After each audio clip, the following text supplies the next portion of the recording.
If one of my reasons to purchase a matte box is to continue to instill confidence in my clientele, why would that be a bad thing? I recently bought SmallRig's most expensive matte box. So here's your obligatory video that probably has all the information you can find on SmallRig's website. Here you go.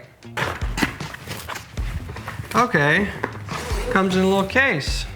Also, a side note, some things I don't really love about the SmallRig case. Maybe I'm a little jaded, but I feel like all the cinema equipment I've been getting recently doesn't actually come with the case. It just comes in a box and you have to find some weird way of storing it or, you know, moving it around.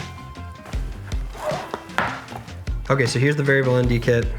Okay, so these are the different adapters for the different thread sizes based on what lens size you have. And here's the actual matte box itself. See, I thought this was kind of cool that it actually came with it. I think this alone, SmallRig sells it separately for something like way too expensive in my opinion. So I'm pretty stoked that it actually came with it, so I can just slide it onto the front and then support the matte box on the front of my lens. Your classic visor, and that's pretty much it. Let's open up that VND filter kit and see what's all in there.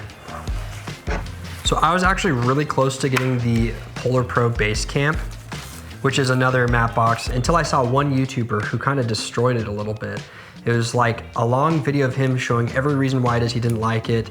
Everything from the case not being super functional to really bad polarization issues because there's not like final notch marks on where it is that it'll stop. But then at the very end, he just says, so basically, I love this matte box. Then later, he ended up doing another video that showcased this, and he said that SmallRig essentially fixed all the problems that Polar Pro hadn't done yet. Not true. Let's take a look at actually putting the ND in there. How the freak does this thing get in there? Okay, so how this works, took me a second to figure it out. But as you lift these notches to the side like that, then it disengages it to where you can actually pull the top part off. And then it's actually just magnets on the bottom of it. So then you're gonna slide it in. As you slide it in, it'll lock into place. If you wanna take it out, you pinch the top, unlocks those spots right there, slides in, place it on right there. So here's where you can control your ND. Right here on this little notch, you can toggle between more ND and less ND, very similar to what you're probably already familiar with, and it has hard stops, which is super important. So you don't have polarization issues, X patterns, especially with really wide angle lenses. Oh, ouch, okay. All right, so I didn't actually feel like testing the matte box indoors really did it justice to see if there's any X patterns. So I'm taking it out for a spin and documenting what it ends up looking like, pointing it up right at the sky. Also, a side note, some things I don't really love about the SmallRig case is that there's no way to keep your ND kit dust-free and safe without keeping this little box.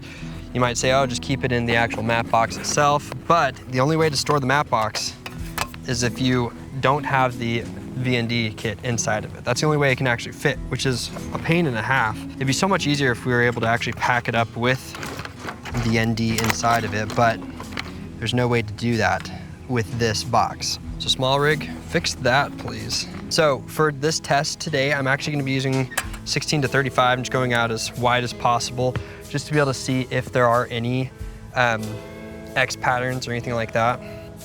So point it right up at the sky and start pulling that ND all the way in. Oh, ouch, okay. So there's definitely some issues. You're not gonna be able to escape it. Kind of what it is that you're gonna get, the nature of variable ND is you're not gonna be able to really avoid completely color shifting, X patterns, any of that. That's just the sacrifice that you're going to be willing to make for the convenience of a variable ND filter rather than a fixed ND. But the nice part about this is if I did want to do fixed ND, there are slots to where I could buy a fixed ND and just slide it right in. So I'll probably stick with the ND, but also keep in mind that I should stay probably around the 1 to 6 stops rather than getting to that 7 to 8 where you're really gonna start seeing that color shifting and X patterns. There's plenty of YouTubers and people online who love to virtue sling and talk about whether or not a specific matte box is a real one or it isn't based off of dimensions or other features. Or they just say, if you put a cheaper matte box on your camera, all you're doing is just trying to look more professional than you actually are. Are you a poser? Yeah. So here's kind of a hot take on it, but I think it's okay to do that. And in fact, if it instills trust in your clientele, then why wouldn't you pay even for the cheapest matte box you can get, which might be like 60 bucks? Why wouldn't you do it if it instills more trust in your clientele?